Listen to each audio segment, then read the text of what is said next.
जी Nadreen, खबर शामिल करते हैं हारूनाबाद से। हमारे ब्यूरो चीफ बहावलनगर खुर्रम शहजाद मलिक की रिपोर्ट के मुताबिक हारूनाबाद में आए दिन डकैतियों की बढ़ती हुई वारदातों का सिलसिला न रुक सका। मकामी पुलिस की कारकर्दगी सवालिया निशान बन गई। 15 दिनों में डकैती की तीसरी वारदात। हारूनाबाद शहर की बारौनक मार्केट अलस्तार मार्केट में आज भी डकैती की वारदात। न्यू गौरी आटोस के मालिक का कहना था कि तकरीबन शाम 7 बजे 3 मुसल्ला नकाबपोश डाकू जो मोटरसाइकिल पर सवार थे, उन्होंने दुकानदार पर गन तानकर डकैती की वारदात बड़ी तसल्ली से की और तकरीबन 2 लाख के करीब नकदी रकम और दुकान का सामान ले उड़े।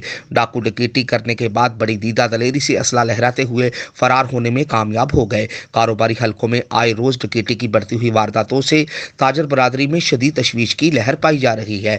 दूसरी तरफ ताजर बरादरी शदीद खौफ और हरास में मुब्तला है। सियासी, समाजी व कारोबारी हलकों की जानब से वजीर आजम इमरान खान, वजीर आला पंजाब सरदार उस्मान बज़दार, आरपीओ बहावलपुर और डीपीओ बहावलनगर से इस बिगड़ी हुई सूरत हाल पर फिलफौर नोटिस लेने और मुल्ज़मान को गिरफ्तार करके कैफरे करदार तक पहुंचाने का अवामी मुतालबा है।